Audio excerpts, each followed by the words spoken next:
All right, shipmates. So this is the second installment of Chapter 1, Citizenship and Responsibility of Unit 3, Citizenship and American Government. Today we're going to be talking about the role of government. Our terminal objective, as was yesterday, is you're going to understand what it means to be a citizen of the United States, which is a representative democracy, which I explained yesterday.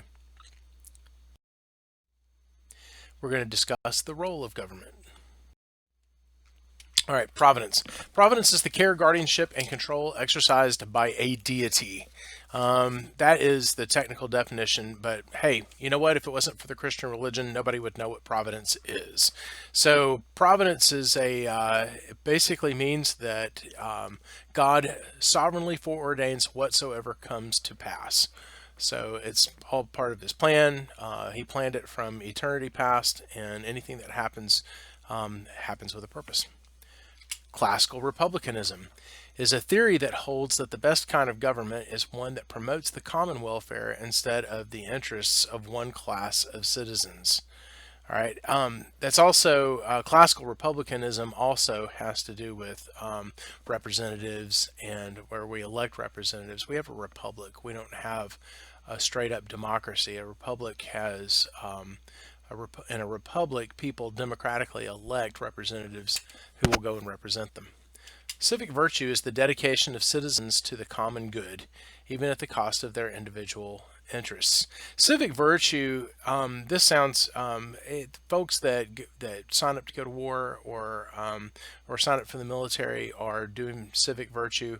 But also, getting elected and going and serving in the government is also a civic virtue. But the thing to keep in mind too, and we'll see this when we talk about Cincinnatus later, is that civic virtue has to do with just doing your duty to your country. It doesn't mean that you quit one thing and go and become another thing. And you'll see when we talk about Cincinnatus that. And George Washington appreciated this too. But a really classical modern day example of this would be former U.S. Representative Trey Gowdy, who was a district attorney up in Spartanburg area and of South Carolina. And he ran for Congress, and he did, I want to say, 4 terms in Congress. And then he said it's enough, and he came back, and he is back in law practice. So. Established religion. All right, a religion supported by the state through tax money. And believe it or not, there are still countries in the continent of Europe that still have an established religion. It's the official religion of that country, and there are actually taxes that go and pay for the pastors. Judeo-Christian, relating to beliefs and practices that have their historical roots in Judaism and Christianity. Private morality is the principles of virtue as expressed in Judeo-Christian teachings. So, in other words, when we talk about private morality, we're talking about the morality that is the way of living, the sense of right and wrong that comes from the Judeo-Christian tradition. Is the same system of right and wrong that we as Americans also exhibit. For instance, we don't kill people. We don't steal from each other. Things like that, or we're not supposed to. Separation of powers is the division of the government into executive, legislative, and judicial branches. All right, our founders were well versed in history. They had a strong understanding of it. They drew from Greek philosophers' writings about government. They also drew from the Romans. The Romans had a before the Roman Empire. Rome was a republic, and you'll see that later on in the lecture too. But Rome was a republic. They elected senators to go and represent them, represent their people at the Roman Senate. Plato, Aristotle, and Socrates. So, without going into it, these guys were philosophers, and they're well-known philosophers, but they may not necessarily they don't necessarily applicable for may or may not be as applicable for when we talk about government as say for instance if we were to read Cicero, who was a Roman senator. Greeks described three types of government. There's the monarchy, aristocracy, and democracy.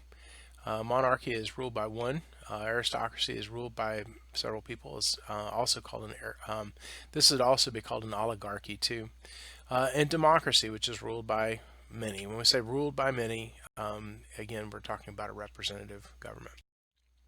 Our founders were also familiar with their contemporary political thinkers. During the European Age of Enlightenment, reason and science were celebrated and embraced. What also came out of this too was a sense of individualism that allowed, for the first time, allowed people to have their own opinions of things. If they wanted a business, they could start a business. They were free. In particular, we talk about the American colonies. They were free to go into business for themselves. If they had something that they could make a living at, they had the right to go and set that up for their, for their, for their right to, life, life, liberty, and the pursuit of happiness. Age of Enlightenment brought a lot of other problems with it too, but it also brought a lot of good things too.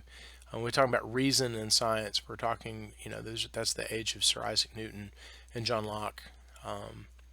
Jonathan Edwards was a little bit after John Locke, but that Age of Enlightenment unfortunately also brought some side effects with it too, where it was where people became more individualistic and less concerned for other people. But that's what made the U.S. government so unique, though, is that you had a mess of individuals, but they were all willing to come together for the common good. They had civic virtue. The founders were also influenced by their Judeo-Christian religious tradition. Many different strands of religious thought, but took the Bible seriously and spoke of providence. Now, like I said earlier, providence is the sovereign, where God sovereignly foreordains whatsoever comes to pass. And so they believed, as a result of this, certain things came out of this, such as like manifest destiny, where we believed that God had sovereignly foreordained for us to make all of the land from the Atlantic to the Pacific into one nation. And we also kind of saw that too as our justification for expanding the territories and the states and that type of thing. Constitutional system reflected these influences, and the reason why is because if you look particularly at the Bill of Rights, which is the first 10 amendments of the U.S. Constitution, the first amendment has to do with freedom of speech. It also has to do with freedom of religion, where the government does not establish a religion and gives you the freedom to practice your religion. The founders turned to the Roman Republic as one of the models. Roman Republic was from 509 BC to 27 BC. After 27 BC, Julius Caesar became the emperor of Rome for a short time before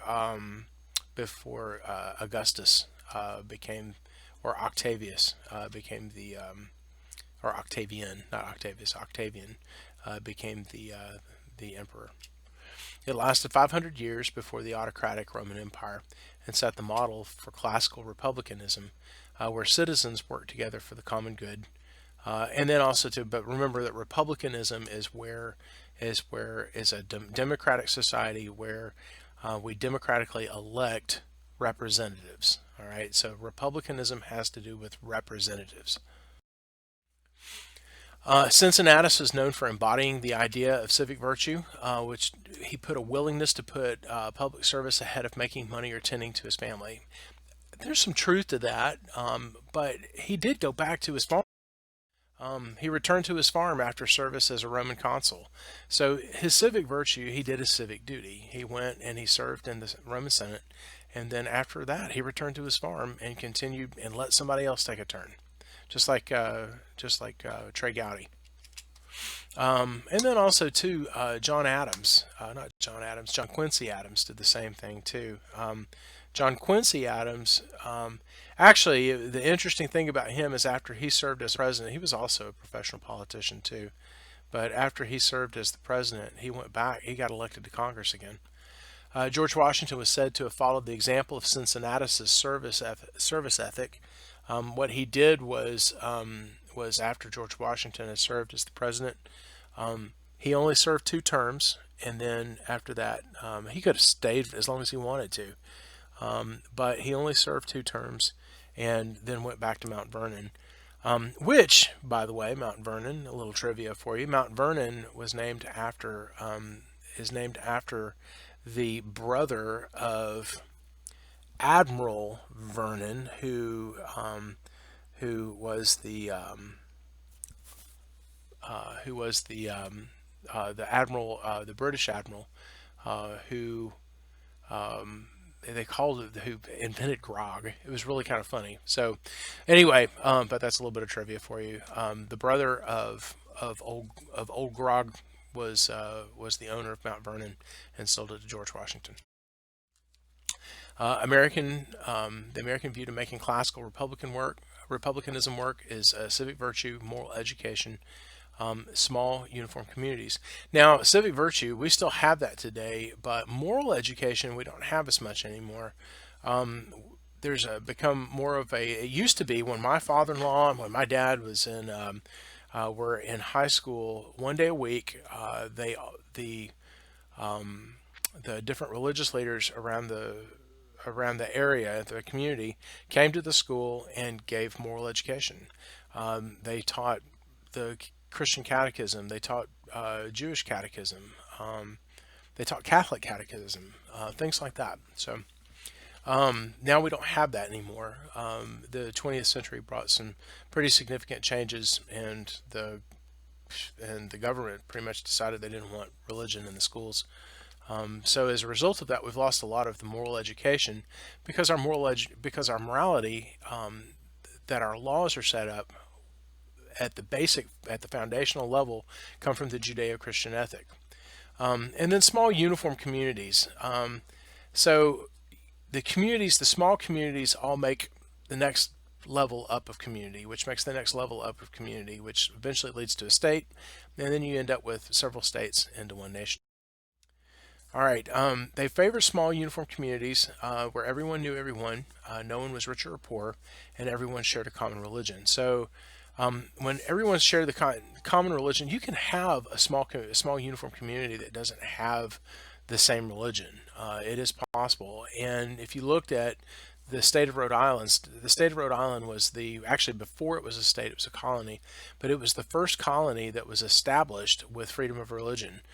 Where you didn't have to be a Puritan, well, you didn't have to be a Calvinistic Christian or an Anglican Christian. You could be Anglican, you could be Catholic. It was the first Jewish synagogue in the New World. So that's something to know. Limitations. Americans didn't worship as the Romans did, and they didn't want a state or established religion. So that's entered the First Amendment. All right, the First Amendment in 1791 said Congress will make no law respecting an establishment of religion or prohibiting the free exercise thereof. Now listen, I'm going to talk to you straight about this. Does not mean that religion cannot have an influence on society. Today's people have the understanding that religion is not allowed to be anywhere near government, and that is false. The government cannot establish a religion. But the truth of the matter is, they say, well, you can't legislate morality, but everybody legislates some kind of morality. Everybody has a morality. So even if it would be considered a negative morality, that's still a morality. Even if it's a Judeo-Christian morality, that's a morality. So, but with those moralities are what our laws come from, and we have to have that in order to have law and order in our land, so that people can actually pursue life, liberty, and the pursuit of happiness. All right, early colonial Americans. This says embraced its diversity and uniqueness of individuals. That's not true. We didn't embrace diversity. When we got here, we were pretty determined to have things the way we always had them in the old world. There were certain things, there were certain agendas that people had when they came. Like, for instance, the Massachusetts Bay Colony, they were determined to establish a theocratic, which means where God is the ruler of it, a theocratic society. And essentially it imploded. It didn't last, and it's because, well, people are dirty, rotten sinners, and they're going to be hypocritical. They're going to enact a law and then not follow it, or they'll try and get away with it and let nobody know about it. So diversity you see too in the instance of slavery. Yeah, there was diversity in the fact that you had a bunch of different types of people here, but there was prejudice all over the place. People didn't like certain people that came from other parts of the European continent. It's just it's it's a human nature for us to treat people differently who are different, and so something we have to actually work hard at to get past, so that everybody becomes treated equally. They did seek economic opportunity in a vast country. They wanted an expandable system of government. When we say expandable system of government, what we're talking about is as the population grows, to be able to elect legislators to represent those people. Expandable system of government does not mean that we go from that we go and become a massive government.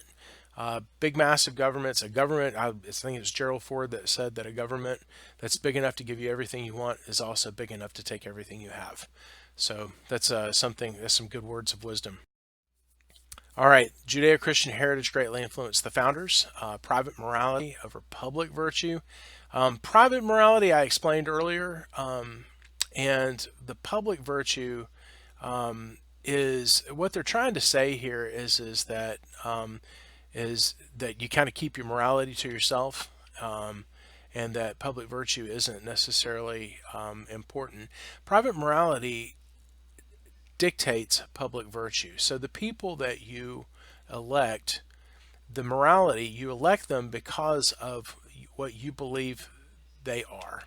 And then they, in turn, go and they legislate their morality, which is what you agreed to when you voted for them. But they legislate their morality for the public, for the common good. And there's nothing wrong with that. Like I said, morality is legislated every day. So, so don't let the old saying of, well, you can't legislate morality. Don't let that, don't let that, don't let that deceive you. That's not true. Recognizing each individual as having a soul, dignity, worth, and personal rights, and that's what gives us dignity. Is the God who created us, which is what they are, is what the founders and their Judeo-Christian tradition believed, and that's why they believed that everybody had dignity, and because of that, they were worthy of personal rights. All right, some contemporary influencers. The Baron de Montesquieu proposed balances in a mixed government. John Locke, so he had the proposed philosophy of natural rights, that there were certain rights that were just inherent. That, like, for instance, the life, liberty, and the pursuit of happiness, the freedom of religion, the freedom of speech, all of these things that we take for granted. These are things that did not exist during Locke's time. All right, and then there was James Madison, who was the father of the Constitution, created the concept, including both a republic and a democracy. This looks like Thomas Jefferson. This does not look like James Madison. And they were actually bitter enemies too. They were bitter rivals. They did kind of kiss, quote unquote, kiss and make up during the Tripolitan War, but they were at odds for most of their careers. but the concept including both a republic and a democracy. Now, you can see this in the Federalist Papers. Alexander Hamilton also wrote Federalist Papers too. These are important things to read, which I mentioned yesterday, or actually which Nikki Haley mentioned in the video, the importance of reading original documents, what we call source documents. Primary documents. Those are other terms for it. Primary documents are things such as the Constitution, the Articles of Confederation, the Declaration of Independence, the Federalist Papers. Those are all very important things to know and to read and to know. Madison's constitutional republicanism, it combines democracy, where the people administer the government themselves, so it only works on a small scale. All right, that's democracy. And a republic. The people's representatives administer the government, so it works on a broader scale. So constitutional republicanism, the people democratically elect representatives to administer the government, so that you can have a big country. So when they were talking, like when I was mentioning earlier, when they're talking about expandable government, they're not talking about what are some other programs that we can go and spend money on? What are welfare programs? Other ways that we can give people everything that they think that they want. It's not that. It has everything to do with being able to expand the nation from 13 colonies to 13 states, and from 13 states to 50 states. So. All right. Democracy and republic, we put them in the same pot. And what do you get?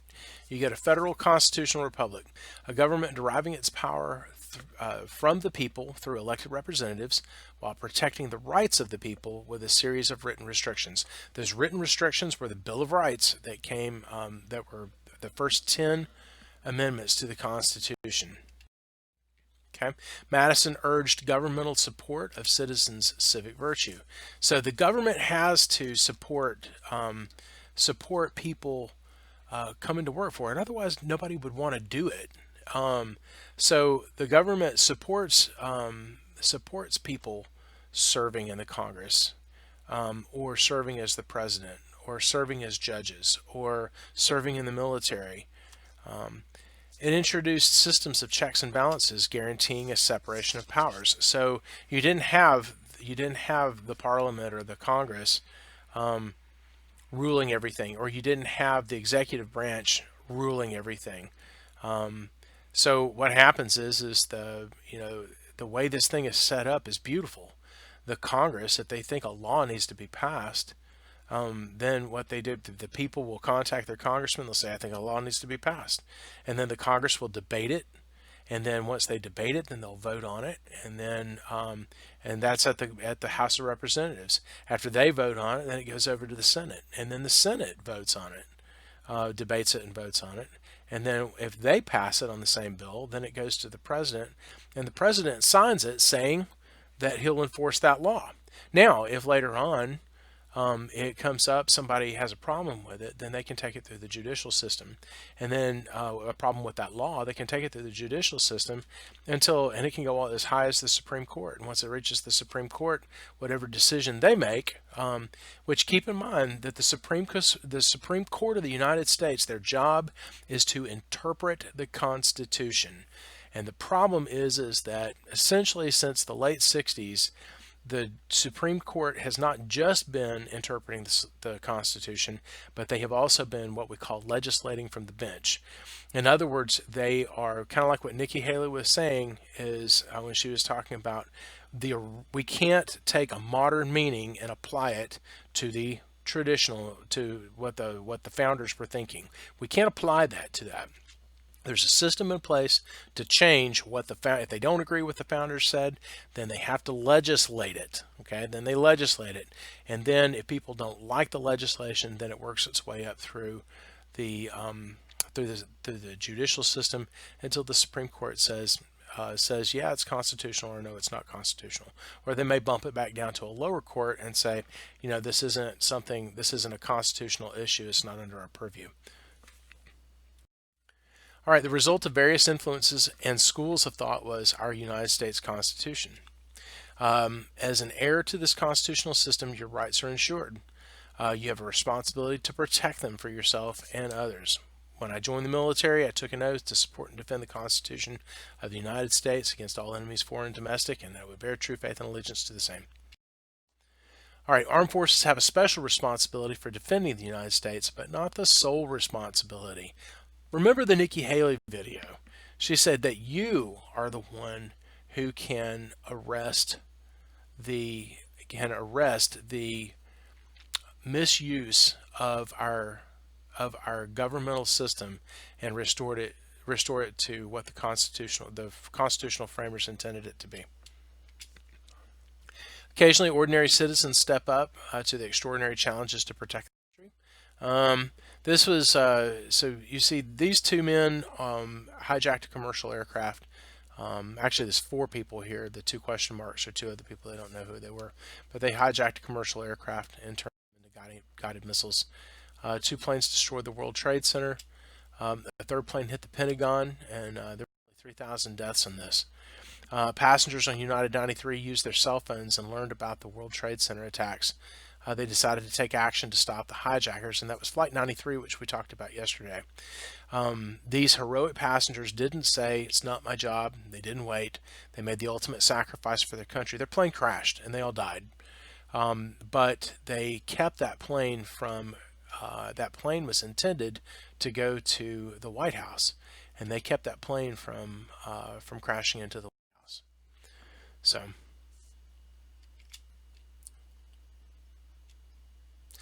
essentially, no one knows the intended target of the plane, but they assume it was the White House. Okay. This is just the timeline of it. You're welcome to look through that. Pause this if you need to.